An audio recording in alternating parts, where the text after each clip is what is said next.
Night of the Spadfoot Toads by Bill Harley. Chapter 1. That new teacher, Miss Tibbets, is 100 years old. You'll see, Frankie announces. 200 years old, another boy says. Ben Mornay ignores them as he heads down the hall. Jenny Fiera is walking beside him. The other kids in his 5th grade class are stretched out in a loose line up and down the hallway, headed to science class.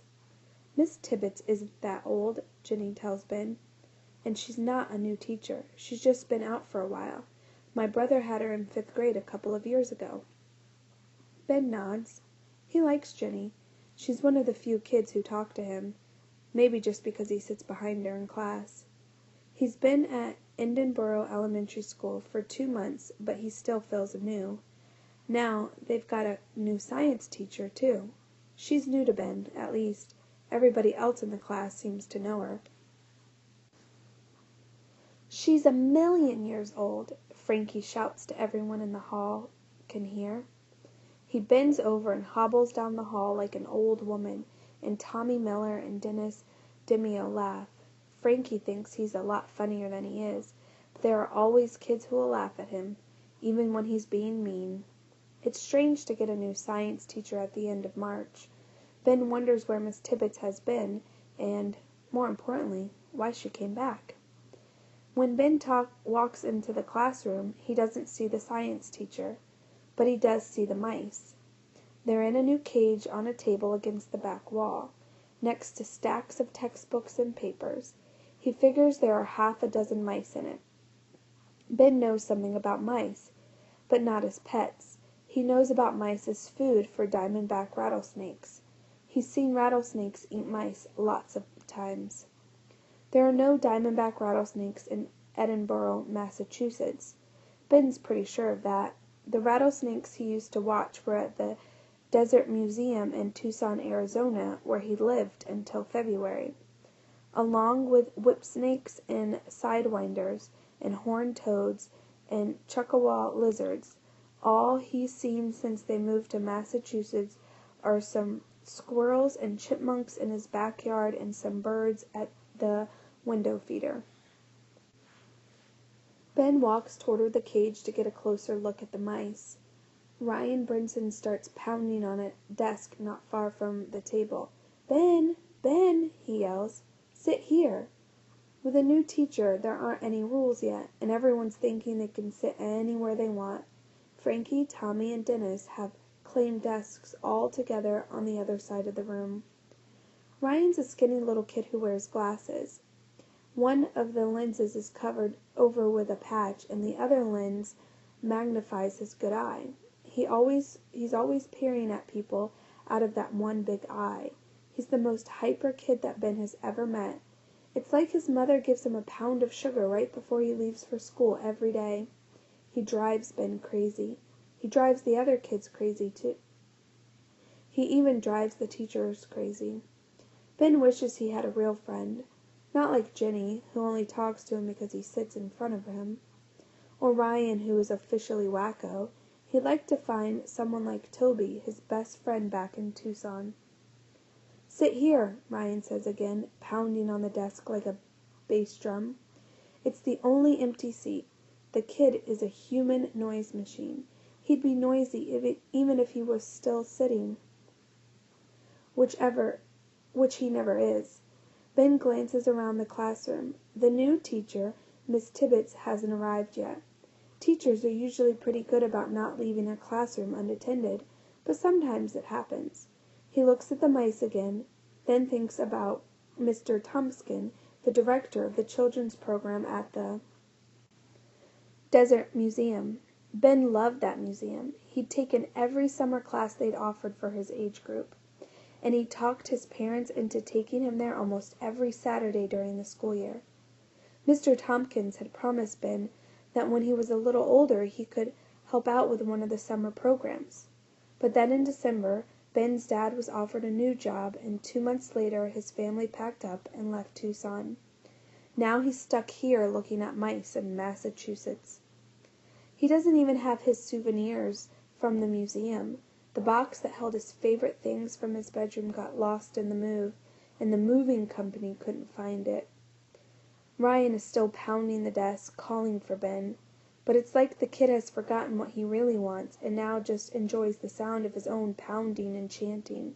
"Here, here, here," he's saying. "Ryan Brinson," Frankie Merrill shouts out in a creaky voice. "Ryan Brinson, could you kindly shut your trap for once in your life?" He's still imitating an old woman.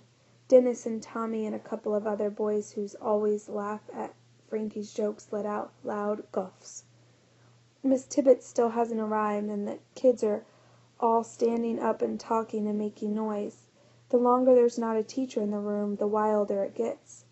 Even the mice in the cage are agitated now, running around like the students in the room. Ben knows how to handle mice. He undoes the latch, reaches in and scoops one up in his hand, then latches the door shut. He lets the mouse run from one hand to another, putting each hand in front of the one that's holding it. "Hey, wow, what are you doing?" Ryan jumps out of his seat and skips over to where Ben is holding the mouse. "Are you supposed to do that?" "No way," another kid says. "Old Miss Tibbetts will kill you. They're probably for a science experiment or something." Other kids gather around. Ben is holding the mouse close to his face, looking at its twitching nose and bright eyes.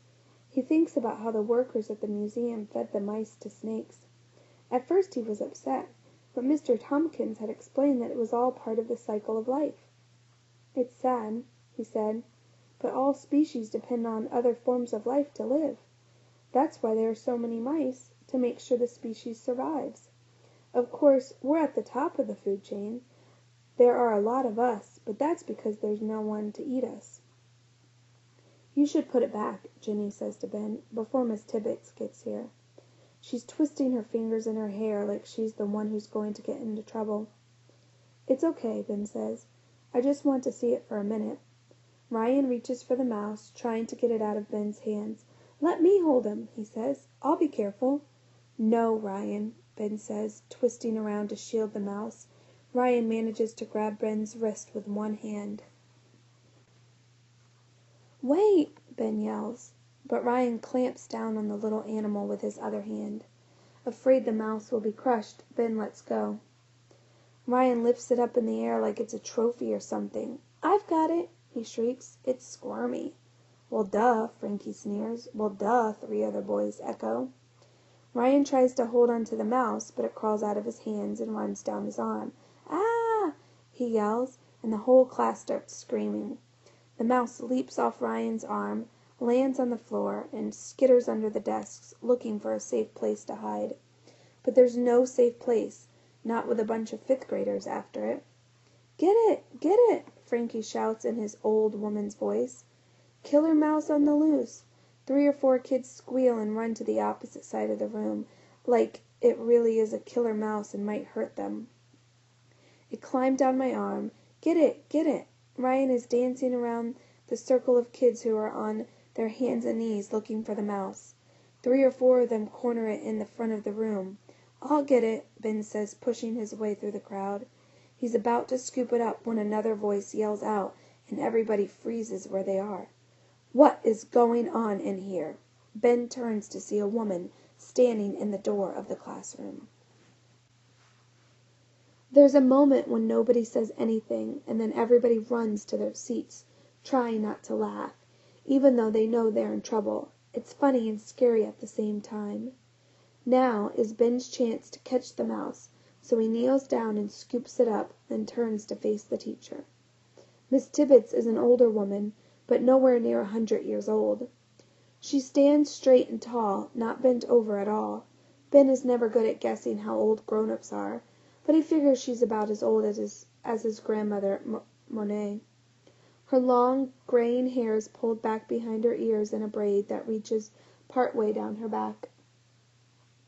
She's wearing a bulky wool sweater and a long skirt, but the most interesting thing about her is her feet. She's wearing a pair of old leather hiking boots. Ben has never seen a teacher in hiking boots. Before anybody can say anything else, Frankie stands and points at Ben. "He let the mouse out?" Frankie sounds happy. A lot of people like to see other people get in trouble, but Frankie loves it. "He let the mouse out. I told him not to." Miss Tibbet looks at Ben with her eyes squinted a little. Ben holds the mouse up in his hands. He can feel his own heart beating. "It's okay. I caught it," he says. "Put it back in the cage, please," she says. Everyone in their seats. The entire class watches as Ben walks across the room, opens the cage door, and slips the mouse back in. The rescued animal scurries around the cage, jumps over a couple of other mice until it reaches a corner, and huddles there like nothing unusual has happened.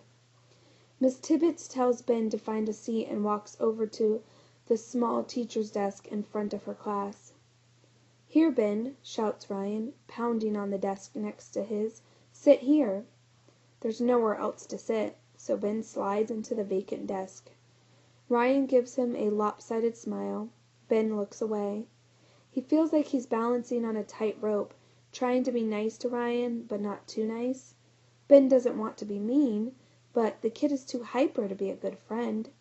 And Ben knows that being nice to Frankie's favorite victim will make him a target too. It's enough to make his head hurt.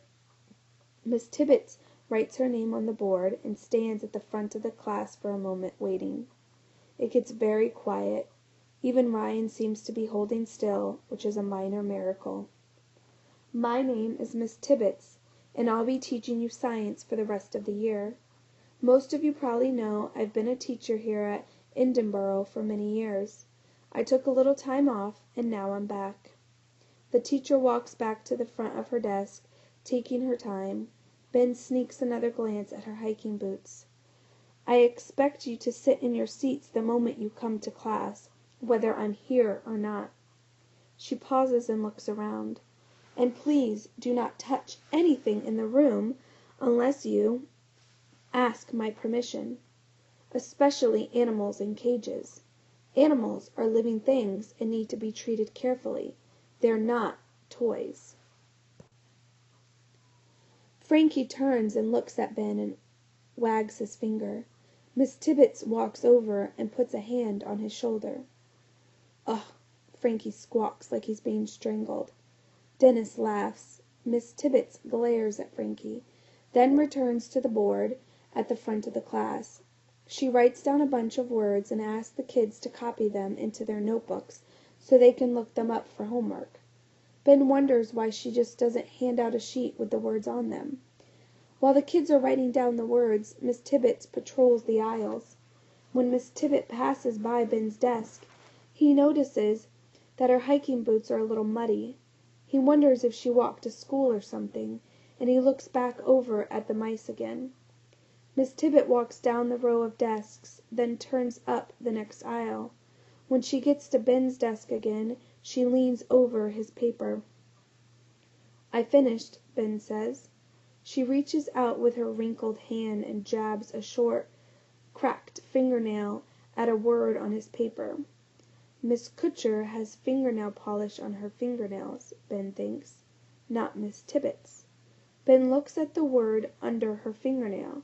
He sees that he has accidentally left the T out of nocturnal. He already knows what the word means, something that comes out at night. He fixes the spelling. The teacher leans over the desk a little farther and asks in a soft voice, "What is your name?" "Ben," he says. "Ben Mornay. Miss Tibbet's sweater doesn't smell like school. It smells like the outdoors, like wood smoke and fresh air." "Good," she says, looking right at him. The lines around her eyes and mouth turn down a little, making her look sad. "Ben, please don't touch those mice again. Do you understand me?" Ben feels his face get hot. He nods, but he wants to defend himself too. "I've taken care of mice before," he mutters. "I know about them." "They're not pets," she says. "I know how to hold them," Ben says, but Miss Tibbet has already straightened up and is starting to walk away. "If they're not pets, what are they for?" Ben asks a little louder, and a couple of kids turn around and look back at him. Miss Tibbet looks back at him, too, her eyebrows raised.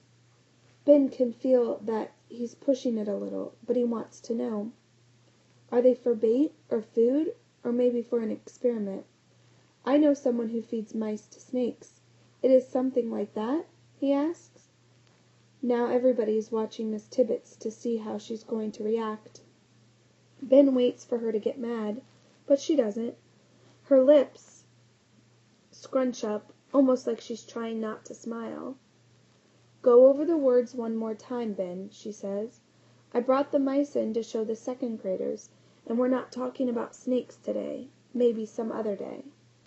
Miss Tibbet goes back to the front of the room and begins to talk about the differences between warm-blooded and cold-blooded animals. Ben is only half listening. He already knows all that. But he hears a word that makes his heart skip a beat in his chest. Snakes. He looks back at the mice again, and then up at Miss Tibbet, with her gray hair and cracked fingernails and baggy sweater. And hiking boots.